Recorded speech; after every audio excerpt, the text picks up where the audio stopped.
भील प्रदेश times news channel में आपका स्वागत है।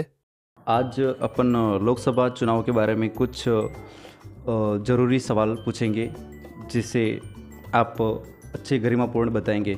सबसे पहले आप अपना परिचय बता दीजिए।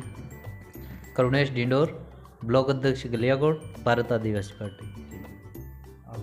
सबसे पहले आपके चैनल को हमारी ओर से जोहार। मैं दिनेश पारगी, पार्टी प्रवक्ता, राजस्थान। आपको और आपके चैनल को जोहार। जितने व्यूअर्स हैं उनको भी हमारी तरफ से जोहार। मेरा नाम योगेश खाट है, मैं संभाग सदस्य हूँ, साथ ही पंचायत समिति सदस्य भी हूँ सागवाड़ा से। धन्यवाद, जोहार। आपने यह परिचय बताया उसके लिए आपका बहुत बहुत धन्यवाद। अब सवालों की कड़ी में अपन देखते हैं। तो जैसे कि आपको देखा जाए, लोकसभा चुनाव को लेकर आप क्या कहना चाहते हो? देखो, लोकसभा चुनाव 2024, इसमें हमारे बीजेपी के प्रत्याशी राजकुमार जी रोत बहुत ही जनता का समर्थन मिल रहा है। आपने देखा होगा, नामांकन रैली देखी होगी, उनकी सभाएं देख रहे होंगे आप सोशल मीडिया के माध्यम से, प्रिंट मीडिया के माध्यम से, और कई सारे जो मीडिया हैं उनके माध्यम से देख भी रहे हैं, और उनकी जनसभाएं भी देख रहे हैं। जन सैलाब जो उमड़ रहा है, उससे आपको अंदाज़ा लग ही चुका होगा कि भारत आदिवासी पार्टी बांसवाड़ा जीत रही है और हमारे प्रत्याशी राजकुमार जी दिल्ली पहुंचेंगे। बहुत बहुत अच्छी बात है। और कांग्रेस और बाप के गठबंधन में आपकी क्या राय है? बाप के साथ कांग्रेस का गठबंधन, इंडिया गठबंधन जो है, वो कहीं न कहीं देखा जाए तो बीजेपी के जो प्रत्याशी हैं वो पहले कांग्रेस के कद्दावर नेता हुआ करते थे, जो ऐसा मान सकते हैं आज की तारीख में कांग्रेस को ख़त्म करने की साजिश के रूप में वो भारतीय जनता पार्टी में शामिल हुए हैं। तो कांग्रेस भी और कांग्रेस के आला कमान भी ये चाहते हैं कि मालवीय जी को बरोबर सबक सिखाएं। तो उन्होंने राष्ट्रीय कार्यकारिणी और प्रदेश कार्यकारिणी की सभी का निर्णय है और इस बार बीजेपी को समर्थन देंगे। और पूरे बांसवाड़ा लोकसभा क्षेत्र में कांग्रेस के जो भी कार्यकर्ता हैं, जो भी उनके पदाधिकारी हैं, वो कंधे से कंधा मिला करके हमारे साथ में काम करेंगे और हमारे जीत का मार्जिन बढ़े, यही चाहते हैं। क्योंकि भारत आदिवासी पार्टी जीत रही है, पर कांग्रेस के जो भी आला अधिकारी हैं वो चाहते हैं कि बड़ी मार्जिन के साथ में मालवीय को बरोबर टक्कर देके और बरोबर सबक सिखाया जाए। इसलिए ये गठबंधन काबिल तारीफ है और वास्तव में कांग्रेस और बीजेपी के कार्यकर्ता कंधे से कंधा मिलाकर काम करेंगे और जीतेंगे। चलो, बहुत अच्छी बात है। आपने कांग्रेस और बीजेपी गठबंधन के बारे में बताया। फिलहाल कुछ दिनों से आपको देखा जा रहा है जैसे कांग्रेस के कद्दावर नेता जो कि महेंद्रजीत सिंह मालवीय थे, अभी फिलहाल बीजेपी में चले गए हैं। तो बीजेपी में जाने के बाद बीजेपी कितना फ़ायदा रहेगा? योगी जी, आप बताइए इसके बारे में। जी सर, उसमें क्या है कि कहीं न कहीं आपने पहले जितना मालवीय जी का जो नाम, रुतबा, शोहरत उन्होंने बनाई वो कांग्रेस के नाम से बनाई। उन्होंने पहले कुछ समय पहले उनका स्टेटमेंट विधानसभा चुनाव में ही आ रहा था कि कांग्रेस हमारी माँ है। और आज जैसे 15 दिन 20 दिन पहले उन्होंने बीजेपी ज्वाइन करने के बाद उनको लोकसभा का प्रत्याशी बनाया गया, तो तुरंत उनका स्टेटमेंट चेंज हो जाता है और वो उसी माँ को डाकण कहने लग जाते हैं, मतलब उसी पार्टी पे आरोप प्रत्यारोप करने लग जाते हैं। मालवीय जो नाम था इस एरिया के अंदर, इस राजस्थान के अंदर, कहीं न कहीं इस दक्षिणी राजस्थान के अंदर प्रचलित था, तो वो कहीं न कहीं कांग्रेस पार्टी के कारण फेमस था। तो उन्होंने उस पार्टी के साथ भी कुटाराघात किया है। साथ ही जो वोटर्स, जो लोग वो कांग्रेस की मूल भावना, मूल थीम के हिसाब से मालवीय जी के साथ जुड़े हुए थे, उनके साथ भी कुटाराघात हुआ है। तो मेरा जितने कांग्रेस के साथी हैं, जो वोटर्स हैं, उनके कांग्रेस छोड़ के बीजेपी में जाने से कहीं न कहीं उन लोगों के साथ जो धरातल पे काम करने वाला था, जो एक संगठन के साथ जुड़े हुए थे, उनके भी साथ कहीं न कहीं अन्याय हुआ। तो उन लोगों को अभी मौका मिला है कि कांग्रेस की राष्ट्रीय कार्यकारिणी, प्रदेश कार्यकारिणी ने भी बाप के साथ गठबंधन का जो फैसला लिया है वो काबिल तारीफ़ है।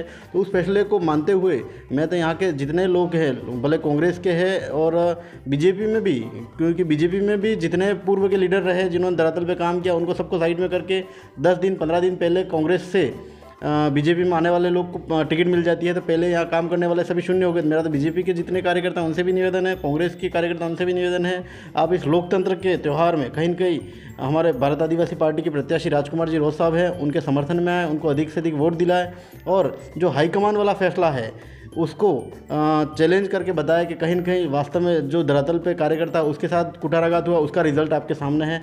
मेरा तो इस तरीके से एक बार जो जनबल है और अपना मताधिकार का जो उपयोग है वो वास्तव में करके राजकुमार जी को जो हॉकी स्टिक और निशान है 4थे नंबर का बटन, उस पर अधिक से अधिक वोटिंग करके जिताने का प्रयास करें, यही कहना चाहूँगा। धन्यवाद सर।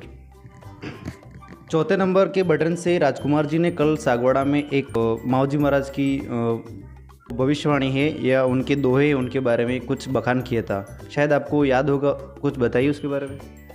जी, हमारे इस एरिया में गुरु महाराज का एक वचन रहा है कि पड़िए पड़िए पानी बेचाएगा, मतलब प्लास्टिक की बोतलों या पैकेट में पानी बेचा जाएगा। वायरा बात हैगा, मतलब वो कि हवा से बातें होगी और दूरे दूरे दीवा लगेगा, मतलब वो थम लाइन से लाइट चलेगी। इस तरीके से मतलब उन्होंने एक ड्राइंग के मार्फत से बता रखा, उन्होंने लिखा नहीं है, ड्राइंग के मार्फत से बता रखा, उसका एक्सप्लेन किया गया है। तो उसमें भी एक ये भी कहा गया था कि चौथी बारी आवेगा, सैली बारी आवेगा। तो उसमें यही कहना है कि भाई वो समय आ गया है, अब वो युग आ गया है और कहीं न कहीं उस युग के अंदर राजकुमार जी को 4थे नंबर का बटन मिला है। तो उसका भरपूर जितने वोटर्स हैं वो उसका उपयोग करें, उस वाणी को सच करने का जो समय है वो आ गया है, तो उसका उपयोग करके अधिक से अधिक वोटिंग करें, यही कहना चाहूँगा। धन्यवाद सर। धन्यवाद योगेश जी। अब मैं करुण जी से एक क्वेश्चन करना चाहती हूँ। जैसे अब लोकसभा चुनाव आ रहे हैं, तो एक आम जनता के लिए आप क्या संदेश देना चाहते हो? आपके चैनल को जोहार। हम तो एक ही कहना चाहते हैं, हम रात दिन जो पार्टी का जो हम पदाधिकारी हैं फील्ड में जो काम कर रहे हैं, लोगों में जो जोश जुनून देखने को मिल रहा है, तो जो 70 साल से इन लोगों ने इन बोली वाली जनता को जो लूटने का काम किया है, उस बात को ये जनता यहाँ इस क्षेत्र की जनता समझ चुकी है। इस बार बीजेपी के जो भी उम्मीदवार हैं और जो भी है उनको तगड़ा सबक सिखाएंगे, यही कहना चाहते, और भारी मतों से हम जीतेंगे बांसवाड़ा सीट, हमारे राजकुमार जी। धन्यवाद। बहुत बहुत धन्यवाद करुण जी। मैं लोकसभा जो महापर्व है और अपने पास समय बहुत कम बचा है, इसके लिए थोड़ा सा निवेदन करूंगा, दिनेश जी भी थोड़ा उनके बारे में बता दें।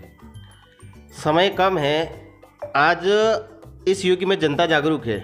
अभी ही कुछ देर पहले आपने सवाल किया था, माओजी महाराज की जो भविष्यवाणी है, जग सोथो सिलीवारी जे बात है, ये वास्तव में जनता जो है वो समझ रही है। क्योंकि हमारे संत गोविंदगढ़ महाराज हुए, माओजी महाराज हुए या मामा बालेश्वर दयाल हुए, उन सबकी जो भविष्यवाणियाँ हैं वो आज काम कर रही हैं और उनके जो अनुयायी हैं सारे मिलके भारत आदिवासी पार्टी को जिताने में लगे हुए हैं। और जग सोतो सिलीवारी ने 4था नंबर में जो बटन है, हॉकी स्टिक का जो बटन है वो दबा के राजकुमार जी को जिताने वाले हैं। और 26 तारीख के दिन जो माहौल दिखने वाला है उसका रिजल्ट 4 तारीख को आने वाला है, पर 26 के दिन ही दिखेगा और उस दिन ही पता चल जाएगा कि वास्तविक क्या होने वाला है। बहुत बहुत धन्यवाद। 14 જૂગની છેલ્લી વારી અને 4થા નંબરનો બટન આવ્યું है, तो राजकुमार जी 4था नंबरનો बटन दबाव पर आग्रह करें। आप सभी को बहुत बहुत धन्यवाद। हमारे इस टीम आपका भी धन्यवाद, जोहार। और थोड़ा सा हम जनता से अपील करना चाहेंगे, इस बार वास्तव में लोकतंत्र को बचाने के लिए राजकुमार जी के समर्थन में, बीएपी के समर्थन में आइए। भले बोलते होंगे आदिवासी पार्टी सिर्फ आदिवासियों की, ऐसा नहीं है। आदिवासी पार्टी आदिवासी एरिया का नेतृत्व कर रही है। आदिवासी एरिया में रहने वाली जनता, भले वो किसी भी वर्ग से हो, हमें हमारा समर्थन में आइए। दुनिया विश्वास से चलती है, हम लोग पूरे विश्वास के साथ में कहना चाहते हैं, आप और हम सब कंधे से कंधा मिलाकर काम करेंगे और भविष्य में हमारे क्षेत्र का विकास करेंगे। क्योंकि हम लोग स्थानीय मुद्दों को लेकर के, क्षेत्र के मुद्दों को लेकर के दिल्ली राजकुमार जी को भेज रहे हैं। आपकी बात होगी, हमारी बात होगी, विश्वास पे कायम है और विश्वास में रहेंगे। आपकी जय जोहार। धन्यवाद। आपने ये जो बताया स्थानीय मुद्दे हैं और हमारे जो संविधान के अनुरूप मुद्दे हैं, वैसे आपके क्या मुद्दे हैं? हमारे स्थानीय मुद्दे ये हैं, मेन मुद्दा तो हमारे पानी का है। पानी हमारे क्षेत्र में जैसे माही डैम का हो या इधर से सोमकमलांबा बांध का हो, इधर से करना का पानी भी इधर तक रुका हुआ है। सारा पानी, कोई कमी नहीं है, पर पानी हमारे क्षेत्र में भले सिंचाई के लिए हो, पीने के लिए हो, व्यवस्था नहीं हो पाई है। तो हम ये चाहते हैं सारी ये बात जो है वो दिल्ली तक जाए और हमारे क्षेत्र में पानी पहुँचे और सिंचाई हो, ताकि जो पलायन हो रहा है गुजरात की तरफ, एमपी की तरफ, जो हमारे जो भाई जा रहे हैं काम पे, वो हमारे स्थानीय यहाँ रोजगार करे और यहाँ कमा खाए, यही कहना चाहते हैं। बहुत बहुत धन्यवाद दिनेश जी, आपने स्थानीय क्षेत्र की जो कमियां हैं वो बताई, उसके लिए आपका बहुत बहुत धन्यवाद। मिलते हैं अगली कड़ी में। Subscribe now and press the bell icon. Never miss an update.